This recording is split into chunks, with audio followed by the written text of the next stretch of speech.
वही उत्तर प्रदेश जो किसी समय में जिसकी अर्थव्यवस्था का स्थान 6वां होता था, आज उत्तर प्रदेश का दूसरा स्थान है। बच्चा भूखे मर रहे, बिल भरवाई आया वो। पर ऐसे जो भाजपा वालों ने पत्थर लगवाए थे ना, ऐसे उन्होंने पत्थर नहीं लगवाए, तो वो लोगों की निगाह में नहीं है, पर काम उन्होंने बहुत कराए। हिंदू मुस्लिम सिख ईसाई का नारा कांग्रेस का था। ये वृंदावन और मथुरा हमेशा कांग्रेस से पक्ष में रहा है। 8 साल पहले हमारी तिजोरी दामन से भर रही, आज खाली है।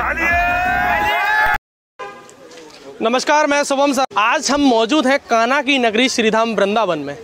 यह ऐसी नगरी है जहां पर भाजपा के एक ऐसे प्रधानमंत्री जो 3 बार प्रधानमंत्री तो रहे, लेकिन यहां की सीट से अपना वर्चस्व गवा बैठे। उनकी जमानत तक जब्त हो गई। जी हाँ, मैं बात कर रहा हूं अटल बिहारी वाजपेयी की, जो यहां के निर्दलीय प्रत्याशी राजा महेंद्र प्रताप से चुनाव हार गए थे और अपनी जमानत तक को जब्त करा गए थे। ये ऐसी नगरी है, यहाँ के लोगों का पता नहीं कब किसके सर ताज बैठा दें, कब किसके सर से ताज को गिरा दें। ऐसे ही आज हम आए हैं वृंदावन की गौरानगर कॉलोनी में, जहाँ पर आज हम चर्चा करेंगे कि क्या मानना है लोगों का, किसके सर इस बार वो ताज अपना सजाएंगे और किसके सर से ताज को गिराएंगे। आइए सबसे पहले मैं परिचय करा देता हूँ। हमारे साथ यहाँ पर मौजूद है धनेंद्र अग्रवाल बॉबी जी, जो कि रालोद के नगर अध्यक्ष हैं। वहीं हमारे साथ में हैं भाजपा के और युवा मोर्चा, पहले ये अखिल भारतीय विद्यार्थी परिषद से काफ़ी दिनों तक इन्होंने संघर्ष किया, उसके बाद युवा मोर्चा में आए, आज भाजपा में हैं, जिला मंत्री हैं, काफ़ी अच्छे पद पर हैं और मेरी यही शुभकामनाएँ कि आगे और बढ़ें। वहीं आप देख सकते हैं यहाँ पे लोग जुड़े हैं। सबसे हम चर्चा करेंगे क्या उनका कहना है, किसके सर पे इस बार वो ताज को सजाएंगे और किसके सर से इस बार ताज को गिराएंगे। सबसे पहले बात करते हैं रालोद है हमारे सामने, इनसे बात करते हैं। इस बार सपा के साथ गठबंधन हुआ है, क्या लगता है इस बार आपकी सीट यहाँ से निकलेगी? क्या लगता है उत्तर प्रदेश में आपकी सरकार बनेगी? गठबंधन की सरकार बनेगी, 100% बनेगी। किस विषय पे, किस तरीके से आप कह सकते हैं कि आपकी सरकार बनेगी? बिल्कुल बनेगी, क्योंकि बेरोजगारी का मुद्दा है, विकास का मुद्दा है, कई मुद्दे हैं जिनके ऊपर सरकार बनेगी। पहले भी उत्तर प्रदेश में आपके इस समय जयंत चौधरी जी हैं, उनसे उनके दादाजी जो हैं चौधरी चरण सिंह जी, उन्होंने भी किसी समय सरकार बनाई थी और सपा के ही मुलायम सिंह यादव ने उनके निधन के बाद अजीत सिंह पर काफ़ी बार किए थे और उनकी सरकार को गिराने की कई बार जो है उन्होंने चक्रव्यूह बनाया था, उनको सरकार को गिराने की कोशिश की थी। और आज उन्हीं के साथ आप गठबंधन करके कह रहे हैं कि आप सरकार बनाएंगे। देखिए, ये तो राजनीति है। कल क्या हुआ, अब तो वर्तमान भूत में उसमें क्या हुआ, अब वर्तमान में देखिए, वर्तमान में गठबंधन में है दोनों दल और गठबंधन की सरकार बनाएंगे। यहाँ से जयंत चौधरी कई बार सांसद रहे, ऐसे क्या उन्होंने कार्य कराए कि जनता उन्हें पसंद करेगी? कार्य तो उन्होंने बहुत कराए, पर ऐसे जो भाजपा वालों ने पत्थर लगवाए थे ना, ऐसे उन्होंने पत्थर नहीं लगवाए, तो वो लोगों की निगाह में नहीं है, पर काम उन्होंने बहुत कराए। एक भी जितनी भी इनकी निधि थी, ठीक है, एक भी निधि का उनका पैसा नहीं बचा, जैसे इनकी निधि का बचा था। सबसे ज़्यादा प्रश्न वहाँ पूछे जाते थे संसद में, तो सबसे नंबर 1 पर उनका नाम था प्रश्न उठाने में उस जगह। तो क्या लगता है आपको कि सरकार उनकी बनेगी? बिल्कुल बनेगी। चलिए अब भाजपा से बात करते हैं, क्योंकि आपने भाजपा का नाम तो ले ही दिया है, तो भाजपा के शशांक कन्वा जी हैं जी। अब योगी जी की सरकार 5 साल रही, सुचारू रूप से चली, कोई उसमें विघ्न नहीं आया, कोई उसमें रुकावट नहीं आई, तो क्या लगता है फिर दोबारा से योगी जी यहाँ के मुख्यमंत्री बन पाएंगे? निश्चित रूप से बनेंगे। माननीय योगी आदित्यनाथ जी की सरकार ने 5 साल में इस उत्तर प्रदेश को उत्तम प्रदेश बनाने के लिए जो कार्य उनको करना था, वो हमारे माननीय योगी आदित्यनाथ जी ने किया। आज हम बात करते हैं, आज उत्तर प्रदेश भयमुक्त उत्तर प्रदेश है। उत्तर प्रदेश में कोई समय ऐसा था कि उत्तर प्रदेश में सपा की सरकार होती थी और सपा की गाड़ी निकलती थी तो लोग बोलते थे कि जिस गाड़ी में सपा का झंडा उसमें बैठा है गुंडा। आज जो समय है, आज बदमाश यहाँ से पलायन कर चुके हैं, या तो यमराज के पास पहुँच चुके हैं या वो जेलों में ठूसे गए हैं। आज भयमुक्त उत्तर प्रदेश बना दिया गया है। आज योगी आदित्यनाथ जी की सरकार में जो उत्तर प्रदेश बीमारू हुआ करता था, आज उत्तर प्रदेश देश की दूसरे नंबर की सबसे बड़ी अर्थव्यवस्था उत्तर प्रदेश बन के निकला है। वही उत्तर प्रदेश जो किसी समय में जिसकी अर्थव्यवस्था का स्थान 6वां होता था, आज उत्तर प्रदेश का दूसरा स्थान है। वही उत्तर प्रदेश जिसका कि 2 लाख करोड़ का बजट हुआ करता था, आज उत्तर प्रदेश 5.5 लाख करोड़ का उत्तर प्रदेश का बजट है। वही उत्तर प्रदेश जिसकी अर्थव्यवस्था 10 लाख करोड़ हुआ करती थी। मंत्री हैं, ऊर्जा मंत्री हैं, उन्होंने यमुना शुद्धिकरण की बात कही थी। 2022 तक यमुना को शुद्ध करने की उन्होंने कहा था कि यमुना को शुद्ध करेंगे, लेकिन आज यमुना की ये ऐसी स्थिति है कि यमुना आचमन लायक भी नहीं है। वहाँ पे आज भी नाले गिर रहे हैं। भाजपा ने नाले तो टैप किए, लेकिन कई अंदरूनी नाले आज भी यमुना में गिर रहे हैं, उसको नहीं कर पाए। देखिए, उत्तर प्रदेश सरकार ने ये यमुनोत्री से होती हुई जा रही है। अलग अलग राज्य यमुना की सीमा में आते हैं। दिल्ली से चलने के बाद, हथनीकुंड से चलने के बाद दिल्ली का इतना वेस्टेज उस यमुना में जाता है और फिर वो मथुरा में आती है, तो उसकी स्थिति वो हमारी आचमन करने लायक नहीं रहती है। आज जब उत्तर प्रदेश की सरकार बनी, मथुरा के अंदर जो 22 नाले उस यमुना में सीधे जाते थे, ट्रीटमेंट प्लांट। शशांक जी, आज उत्तर प्रदेश में सरकार है।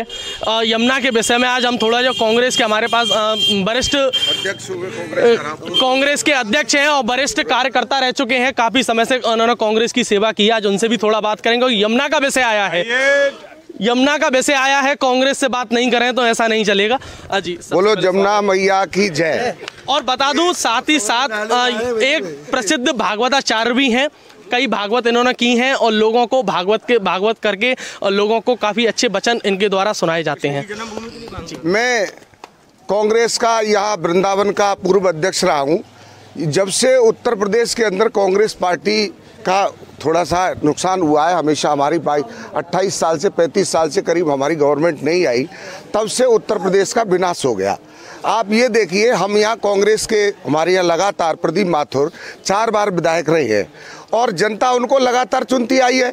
ये लोग सब जानते हैं कि ये भारतीय जनता पार्टी एक ऐसी पार्टी है कि पूरे देश का विनाश कर दिया। कोई भी देश सांप्रदायिक से चल नहीं सकता है। पाकिस्तान सांप्रदायिक के हाथ में आया, पूरा नुकसान हो गया। यहाँ भाईचारा रहता है। यहाँ हिंदू मुस्लिम, सिख ईसाई का नारा कांग्रेस का था। ये वृंदावन और मथुरा हमेशा कांग्रेस से पक्ष में रहा है। आप जिस जगह यहाँ नाले में खड़े हुए हैं, यहाँ करोड़ों रुपए हम लोग लगा सकते हैं। हमारा आप देखिए, पहले ऐसा कोई भी गली बताइए, ऐसी कोई भी गली बताइए जहां कांग्रेस ने काम नहीं किया हो। और हमारे यहाँ ये नहीं है, जितनी नौकरी कांग्रेस ने दी, जितना विकास कांग्रेस ने इस देश का किया, भारतीय जनता पार्टी ने उस सबको बेच दिया। आज कोई भी आदमी ऐसा नहीं बचा है कि भूखा मर रहा है। आप सत्य मानना, मैं ये बात कह रहा हूँ, कांग्रेस खाद्य सुरक्षा बिल नहीं लाती तो इस देश का क्या होता। करोड़ों आदमी। यमुना का शुद्धिकरण तो कांग्रेस के राज में भी नहीं हुआ था। भाजपा ने तो भी नालों को टैप किया, लेकिन कांग्रेस ने नालों को टैप भी नहीं कर पाए। सुनिए, मतलब जितने नाले आप जहाँ नाला देख रहे हैं, ये नाला नहीं था, मगर इसमें कच्चा जा रहा था। ये कांग्रेस की पार्टी की देन थी जो आप नाले पर खड़े हुए और इस रोड पर खड़े हुए।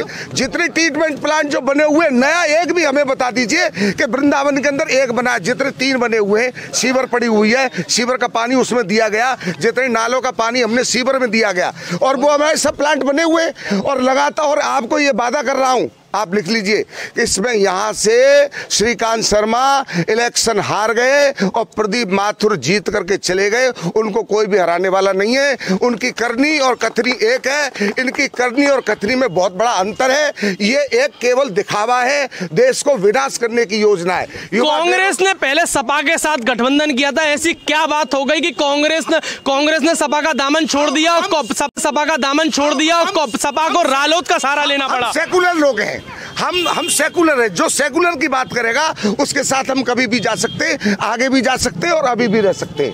सेकुलर लोग हैं हम, एक धारणा को मानने वाले। अयम निजम बनो नहीं। ये आप यहाँ के, मैं एक बात और मैं कहना चाहता हूँ, ये ऐसा सेकुलरिज्म का बुर्का पहनकर और मुस्लिम तुष्टीकरण के कारण ही आज कांग्रेस की ऐसी दयनीय स्थिति हो गई है कि वो गर्त में पहुंच गई है। जो उनका ऑर्गेनाइज्ड स्ट्रक्चर था, आज उनको प्रत्याशी नहीं मिल रहे हैं चुनाव लड़ाने के लिए। उत्तर प्रदेश में जो कांग्रेस का किसी समय में वर्चस्व हुआ करता था, आज कांग्रेस पार्टी को प्रत्याशी नहीं मिल रहे हैं, माठ में प्रत्याशी नहीं मिल रहे हैं, छाता में प्रत्याशी नहीं मिल रहे हैं। ऐसी स्थिति ये कांग्रेस की हो चुकी है। और जब बात कर रहे हैं यही सेकुलरिज्म का बुर्का, और भारतीय जनता पार्टी हमेशा कहती है न हम किसी तुष्टीकरण की राजनीति में ना पूर्व में थे ना आगे रहेंगे। हम जो विचार जो हिंदुत्व की बात को लेकर चलते थे, जो सनातन संस्कृति की बात को लेकर, हमारे लिए सबका साथ सबका विश्वास यही सबसे बड़ा महत्वपूर्ण है। और हम इसी को लेकर शशांक जी, सरकार में आप 5 साल रहे, 5 साल तक आपने सरकार सुचारू रूप से चलाई, लेकिन गाय को लेकर आप कोई बिल पारित नहीं करा सके। गाय की सुरक्षा के लिए आपको उसे राष्ट्रीय, जैसा कि आपका कहना था कि राष्ट्रीय उसको पशु बनाएंगे, गौ माता का दर्जा देंगे, उसको आप दर्जा नहीं दे पाए, क्या कहेंगे उसके लिए? देखिए, हमने आज की स्थिति ये है कि हमारी सरकार जब प्रदेश में बनी है और माननीय योगी आदित्यनाथ जी ने सबसे पहला जो निर्णय लिया कि जो भी गायें जो रोडों पे डोल रही हैं, जो पशु रोडों पे डोल रहे हैं, उनके लिए गौशाला हर जिले में, हर नगर में बनाने के लिए काम योगी आदित्यनाथ जी की सरकार ने फंड देकर वह गौशाला बनाकर उनको एक स्थान दिया। आज उनके लिए व्यवस्थाओं के लिए जो योगी आदित्यनाथ जी ने किया। यहाँ से धनेन्द्र अग्रवाल जी कुछ कहना चाह रहे हैं। भाई साहब, इतनी पब्लिक खड़ी हुई है, ठीक है, भाजपा से श्रीकांत शर्मा बने थे यहाँ पर, इनसे पब्लिक से पूछिए 5 साल में गौरनगर में एक भी बार आए क्या? पब्लिक से पूछिए पहले तो, अभी एक भी बार आए? पब्लिक से बताइए, गुरुकुल के पीछे आए हैं? अरे गुरुकुल पे अरे क्यों नहीं, अभी आए थे, कितनी बार आए हैं? बच्चा भूखे मर रहे, बिल भरवाई आए वो जी। वहीं हमारे वार्ड संख्या 44 में मौजूद है नगर निगम के, वहीं से यहाँ के जो भावी पार्षद हैं कांग्रेस से हैं ठाकुर लीलाधर सिंह जी, उनका भी मैं अपने चैनल पर स्वागत करूंगा। आपका बहुत बहुत स्वागत है हमारे चैनल पर। कांग्रेस की, आप कांग्रेस से यहाँ से पार्षद और बीजेपी की सरकार 5 साल रही, क्या क्या आपके द्वारा यहाँ कार्य कराए गए? मैंने सारी सड़कें सीसी रोड बना दिए, हजारी मल सवारी में 50 लाख रुपया, गर्ल्स कॉलेज में 25 लाख रुपया सरकार के द्वारा। क्या लगता है इस बार आपकी सरकार बनेगी? इस सरकार बने ना बने, लेकिन कांग्रेस बढ़ेगी। यूपी में सरकार बनाने की पूरी कोशिश है।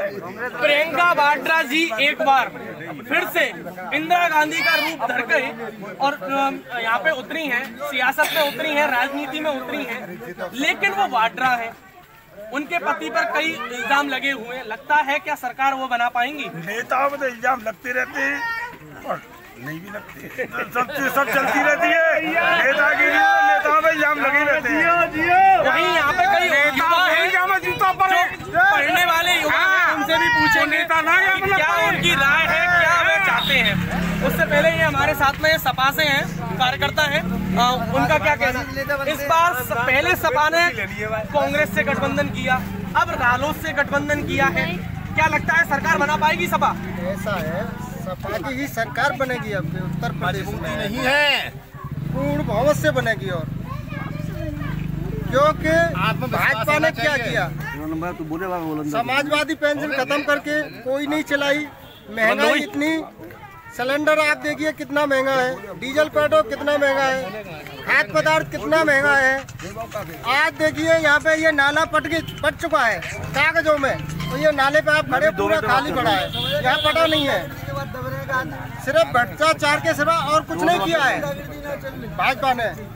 इसलिए समाजवादी पार्टी की पूर्ण बहुत से सरकार आ रही है। शशांक जी कुछ कहना चाह रहे हैं, शशांक जी की बात सुनिए। मैं पूछना चाहता हूँ कि ये जो गौरनगर कॉलोनी है किसके अंतर्गत आता है? नगर पालिका के अंतर्गत आता था पहले, अब नगर निगम के अंतर्गत आता है। इधर विकास कार्य कराने का काम किसका है? नगर निगम का है। और नगर निगम जब से बनी है और नगर निगम बनने के बाद से हजारों करोड़ के काम इस पूरे मथुरा वृंदावन नगर निगम में हुए। उसी के साथ में पूर्व में जब नगर पालिका हुआ करती थी तो ये पूरा जितना भी निर्माण है नगर पालिका के माध्यम से होता था, और ये नाला भी उसी कार्यकाल में बना है। ये कॉलोनी का, ये जो गौरनगर कॉलोनी बनने के बाद से हजारों करोड़ के काम इस पूरे मथुरा वृंदावन नगर निगम में हुए। उसी के साथ में पूर्व में जब नगर पालिका हुआ करती थी तो ये पूरा जितना भी निर्माण है नगर पालिका के माध्यम से होता था, और ये नाला भी उसी कार्यकाल में बना है। ये कॉलोनी का, ये जो गौरनगर कॉलोनी है उसी कार्यकाल में बनी। भारतीय जनता पार्टी के शशांक जी एक बात मैं कहना चाहूंगा अपनी तरफ से। शशांक जी एक बात मैं कहना चाहूंगा, यहाँ से मेयर जो है वो भाजपा के ही प्रत्याशी रहे थे, उन्होंने भाजपा पर ही यहाँ पे वोट मांगे थे, और यहाँ पे पीछे हटो, और उनके कार्यकर्ता काल में भी यहाँ की कई फाइलें रद्द हो जाती हैं, कई कार्य नहीं होते हैं, क्योंकि यहाँ से भी कांग्रेस का पार्षद है क्या ये एकदम निराधार बात है। समय समय पे बोर्ड बैठकें होती रहती है, सब अपने अपने प्रस्ताव लेके जाते हैं, जो स्वीकृत होते हैं वो समय के साथ उनका कार्य भी पूरा चलता रहता है। और सुनिए, सबसे बड़ी बात है कि वृंदावन में जोनल ऑफिस बनाया गया है नगर निगम द्वारा। कोई भी समस्या होती है तो जोनल ऑफिस के माध्यम से जो भी समस्या होती है उसका निदान होता है, और जो भी कोई पार्षद हो वो पूरा अपने जो भी प्रस्ताव देते हैं उनकी बोर्ड बैठकें होती है, बोर्ड बैठकों में काम होता है और सारे प्रस्तावों को जो भी उनको सुनिश्चित लगता है सारे काम होते हैं। और आप देख सकते हैं कि निश्चित रूप से नगर निगम बनने के बाद मथुरा वृंदावन का विकास हुआ है। इसमें कोई भी कताई, इसमें कोई भी गलत नहीं बोल सकता है। नगर निगम होने से सर्वांगीण विकास होने को काम हुआ। आपकी बात को यही बताने के लिए यहाँ पर पार्षद है, उन्हीं से बात कर लेते। क्या आपके साथ कभी यहाँ पर कभी भाजपा के मेयर हैं और आप पार्षद कांग्रेस से हैं, तो कभी ऐसा हुआ कि आपकी फाइलों को इस तरह से रद्द कर दिया गया हो? फाइलों को रख दिया गया, फाइलों को जबरदस्ती निकाला गया, फाइलों को रख दिया गया, जबरदस्ती निकाला गया। बलात्कार महर्षि वाल्मीकि, हमारे मेयर साहब वाल्मीकि हैं, वाल्मीकि बलात्कार की फाइल को रख दिया गया। जब मैंने उसको ढूंढा गया तो बलात्कार की फाइल को मैंने निकाला और नगर आचार्य में पास कराया और मेयर साहब ने धमकी दी कि इस बलात्कार को बनने नहीं। वहीं हमारे पास अब मौजूद हो गए हैं सपा से काफी समय से लंबे जुड़े हुए हैं अशोक यादव जी। यादव जी, क्या कहेंगे इस बार सरकार किसकी बनेगी? समाजवादी पार्टी की सरकार बन रही है। किस तरीके से आप कह सकते हैं कि समाजवादी सरकार बनेगी? 300 रीडिंग फ्री हो रही है, 2100 रुपए का बिल माफ कर रहे हैं हमारी सरकार। किसानों के लिए फ्री लाइट दे रहे हैं। फ्री लाइट तो भाजपा की सरकार ने लोगों की आधी यूनिट तो वैसे ही कर दी है। कहा तो ऐसे ही जा रहा है कि 3 रुपए यूनिट कर देंगे। एक ग्रामीण में जो मीटर नहीं लगे हुए वो 21,557 कनेक्शन है, उसके बावजूद ग्रामीण में जो मीटर लगे हैं वो 44,700, जो शहरी क्षेत्र में मीटर लगे हैं वो 14,277 कनेक्शन नलकूप के लिए हुआ है, ना कि घरेलू कनेक्शन के लिए हुआ है, ना कॉमर्शियल कनेक्शन के लिए हुआ है। केवल एक जुमला है, ये सरकार केवल जुमले के लिए दे रही है और कुछ नहीं। कोरोना के समय पे जब लोग मर रहे थे, आदमी के पास पैसा नहीं था खाने को, तब तो बिजली के बिल माफ नहीं हुए। अब हो जाएंगे बिजली के माफ? नहीं हो रहे। कैसे हो जाएंगे? ये जनता इतना परेशान है, जनता जिसकी कोई सीमा नहीं है। हर चीज महंगी हो गई। तेल देख लो कितना महंगा हो गया, 1,000 रुपए का सिलेंडर हो गया है। ये नंगे नाचते थे, आज कहाँ गए हैं? 350। इतना महंगाई बढ़ रही है, चरम सीमा पे महंगाई। अब कहाँ है बताइए? इसके जवाब के लिए यहाँ पे भाजपा से शशांक जी मौजूद हैं, उनसे कहूँगा कि इसका जवाब दें। देखिए शशांक जी, बताएं क्या कहेंगे इसके लिए आप? मैं ये पूछना चाहता हूँ, आज उत्तर प्रदेश में जो सर्वांगीण विकास हो रहा है, जगह जगह इंफ्रास्ट्रक्चर मजबूत हो रहा है, प्रदेश का इंफ्रास्ट्रक्चर मजबूत हो रहा है। मैं ये पूछना चाहता हूँ, एक रुपये की कीमत सन 1947 में 1 पाउंड के बराबर थी। आज क्या वो स्थिति है? मैं ये पूछना चाहता हूँ, क्या जो लिविंग कॉस्ट आज की तारीख में जो जनता की लिविंग कॉस्ट है वो कितनी है? उनकी इनकम भी बढ़ी है। अगर महंगाई भी हुई है तो साथ में इनकम भी बढ़ी है। उसी के हिसाब से अगर अनुपात में देखें, तो निश्चित रूप से इस जवाब के लिए यहाँ पे शशिकांत शास्त्री जी हैं, भागवताचार्य रह चुके हैं। जनता खड़ी हुई है, सब पे फिरा दो। जनता उड़ेगी, जनता उड़ेगी, जनता बताइए।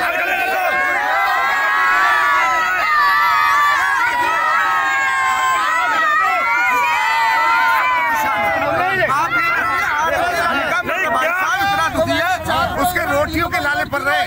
आज जिसको कोरोना हो गया उनके लोगों के घर बिक गए, जो आज उनको देखिए उनके तो इलाज नहीं हो रहे, सारे गैस तक नहीं मिली।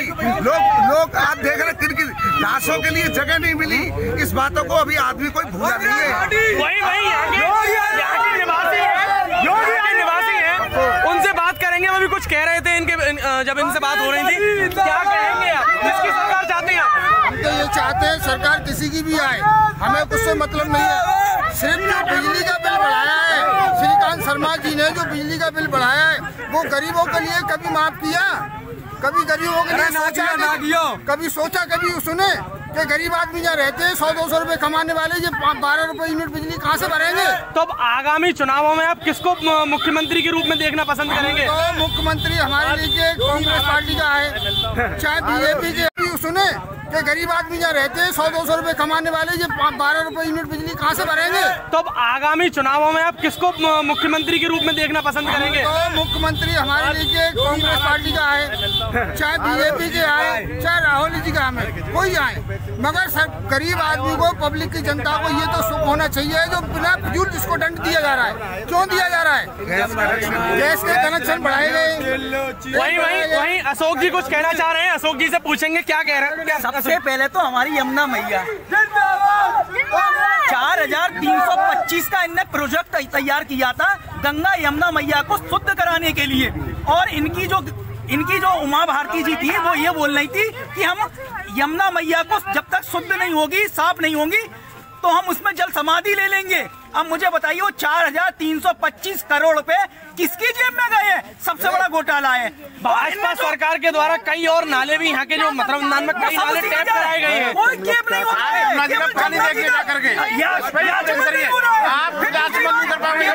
विकास हो रहा है, कार्यालय बना लिए इन्होंने, करोड़ों रुपए के कार्यालय बन गए जिले में, उसका विकास हुआ है। इस पर शशांक जी कुछ कहना चाह रहे हैं, शशांक जी से बात करें। ये तो जग जाहिर है, कोई लोग विदेश में तो रहते नहीं है, सब मथुरा वृंदावन की जनता है, सब जानते हैं कि मसानी पे इतना बड़ा ट्रीटमेंट प्लांट किस लिए बनाया गया। नालों को टेपिंग किया गया, 22 नाले, जो सबसे बड़े 22 नाले थे इस पूरे मथुरा में, उनको टेप कर जो पहले इससे पूर्व में वो जो सीधे यमुना जी में जा रहे थे, आज वो ट्रीटमेंट प्लांट में जा रहे हैं, उनको ट्रीटमेंट किया जा रहा है। शशांक जी, आज मकर संक्रांति का बड़ा पावन पर्व था, लोग यमुना किनारे आकर के स्नान करते थे, श्रद्धा की डुबकी लगाया करते थे, लेकिन आज वहां पर कुछ लोगों का कहना था कि यहाँ यमुना आचमन लायक नहीं बची है। तो कैसे कह सकते हैं यमुना नाले टैप कराए? मैं मानता हूँ कि यमुना अभी तक अविरल शुद्ध नहीं हुई है। उसका मैंने आपको पूर्व में बताया था कि सबसे बड़ा कारण है कि दिल्ली से चलने के बाद जब दिल्ली में आती है यमुना, तो वहाँ यमुना का अस्तित्व खतरे में आ जाता है। वहाँ हजारों की संख्या में नाले, दिल्ली के नाले। दिल्ली की बात पर मैं आपसे कहना चाहूंगा, केंद्र में सरकार भाजपा की है, प्रदेश में सरकार भाजपा की है, ऐसा क्यों होता है? ऐसा क्यों होता है कि अगर यमुना शुद्धिकरण की बात आती है तो दिल्ली पर रख दिया जाता है कि दिल्ली में सरकार किसी और की है? देखिए, ऐसा क्यों? केंद्र में सरकार तो भाजपा की है। दिल्ली एक प्रदेश है, उस प्रदेश के मुख्यमंत्री अरविंद केजरीवाल हैं। कितनी बार हमने प्रयास किया कि यमुना के एक्शन प्लान को लेकर केजरीवाल कुछ कदम उठाए, उन्होंने कतई भी कोई भी कदम नहीं उठाया। और उसके बाद प्रयास किया कि यमुना के एक्शन प्लान को लेकर केजरीवाल कुछ कदम उठाए, उन्होंने कतई भी कोई भी कदम नहीं उठाया। और उसके बाद जब वो हमारे उत्तर प्रदेश में प्रवेश करती है, मथुरा में जब आती है, तो यमुना की स्थिति हम लोगों के प्रतिवादियों के सामने अतनी कुंड है, अतनी कुंड से पानी क्यों नहीं छोड़ा जाता है, जिससे कि यमुना का थोड़ा सा रूप जो प्राचीन रूप है वो फिर दोबारा से दिखाई दे? देखिए, हथनी कुंड से पानी छोड़ने का सबसे बड़ा विषय नहीं है। विषय ये है कि जो भी उसमें टेपिंग हो, नालों में टेपिंग होनी चाहिए, जो उसमें गंदगी कर रहे हैं वो नहीं होनी चाहिए। ये चीजें पे हमको सोना चाहिए, क्योंकि किसी भी नदी का सबके एक्ट बने हुए, कितना किस राज्य को पानी मिलना है वो सब आवंटित है कि इस राज्य को इतना पानी मिलना चाहिए, इस राज्य को इतना पानी मिलना है। ये सब लिखित रूप से सब राज्यों को बराबर मिलता है, अलग अलग अनुपातों में मिलता है। अभी रालोद से हमारे जो है वो कुछ कहना चाह रहे हैं, उनकी बात सुनेंगे। 2014 में योगी जी सरकार आने से पहले इनका एक नारा था कि बहुत हुई महंगाई की मार, और क्या मोदी सरकार, स्मृति ईरानी और राजनाथ सिंह जी जो प्रदर्शन करते थे सिलेंडर लटका के सब गले में, इतनी महंगाई हेमा मालिनी सब कहाँ है? वो पहले महंगाई को डाइन लगती थी, आज डार्लिंग लग रही है क्या? जैसा कि धनेंद्र जी ने कहा है कि पहले महंगाई डाइन लगती थी, अब महंगाई डार्लिंग लग रही है, उस विषय पे क्या कहेंगे? मैं ये पूछना चाहता हूँ कि इनकी भी सरकार थी, जब केंद्र में इनकी सरकार थी, इन्होंने कितना महंगाई पे अंकुश लगाया? आप मैं पूछना चाहता हूँ, आज 2014 मैंने आपको पूरा सुना, आप मेरी सुनिए। 2014 में भारतीय जनता पार्टी की सरकार इस देश में बनी। आज कितना अंतराल हुआ है? 8 साल का अंतराल हुआ है। 8 साल पहले मैं अगर इनसे पूछूं कि सोने का भाव क्या था और अब सोने का भाव क्या है तो कितना डिफरेंस में तय होगा। पहले मैं ये पूछा था 8 साल पहले इनकी कितनी इनकम थी, कितने रुपए महीने इनको मिलते थे, ये कोई भी काम करता था एक चीज खरीदने में कितने रुपए इनको मिलते थे, तो ये भी तो बताना होगा। इनकम इनकी इनकम किस हिसाब से। देखिए यहाँ पे पुराने वरिष्ठ कार्यकर्ता हमारे बीच आ गए हैं। रालोद के वरिष्ठ कार्यकर्ता है राजकुमार अग्रवाल कपड़े वाले, क्या कहेंगे इसमें से? 8 साल पहले हमारी तिजोरी दामन से भर रही, आज खाली है।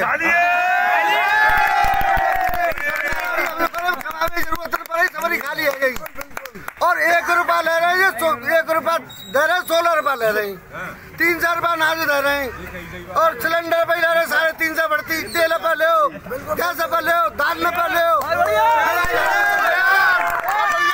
बिजली घर में चले जाओ, मीटर लगा हुए 300 से बिजली चला ले रहे, बुला में चले जाओ कनेक्शन के सबसे ज्यादा भ्रष्टाचार हुआ है। ऐसी भ्रष्ट सरकार, निकम्मी सरकार, इन लोगों के राष्ट्रीय लोकदल सभा औकात बता देगी। अखिलेश यादव आ रहे हैं, जयंत चौधरी आ रहे हैं, राष्ट्रीय लोकदल जिंदाबाद, जयंत चौधरी जिंदाबाद। मैं ये कहना चाह रहा हूँ कि आज किसी भी कनेक्शन में, बिजली के किसी भी कनेक्शन में किसी भी तरह का भ्रष्टाचार नहीं है। सारी पारदर्शिता के साथ ऑनलाइन व्यवस्था की गई है। कोई भी कंज्यूमर, कोई भी जो भी आवेदन करना चाहता है ऑनलाइन आवेदन कर अपना कनेक्शन घर आके ले सकता है। एक सवाल आ रहा है, सपा के अशोक जी हैं, उनसे करना चाहूंगा। इस बार गुंडों का दमन हुआ है, पहले गुंडों का संरक्षण हुआ करता था, यह जग जाहिर है। क्या कहेंगे उसके लिए? क्या जिस तरीके से सपा की सरकार को यह कह के कहा जाता था कि गुंडों की सरकार है, इसके बाद तो क्या जनता फिर भी उन्हें वोट देगी? उनके जो गृह मंत्री है वो दूरबीन से देख रहे हैं ना, उनके बगल में टैनी जी बैठे हैं, पहले उन्हें बर्खास्त करें उसके बाद करना। क्रिकेट खेल रहे हैं, आपने देखा होगा उत्तर प्रदेश में कई गैंगस्टर मारे गए, उनका एनकाउंटर हुआ, कईयों को जेल में डाला गया। सब ब्राह्मणों की हत्या हुई है, केवल ब्राह्मणों की हत्या करी है इस सरकार ने। ठाकुर जितने भी थे आप देख लीजिए, खुलेआम घूम रहे हैं, केवल जितने भी मरे हुए हैं वो केवल ब्राह्मण मरे। पता खुशी दुबे की क्या गलती थी? उस खुशी दुबे की गलती क्या थी?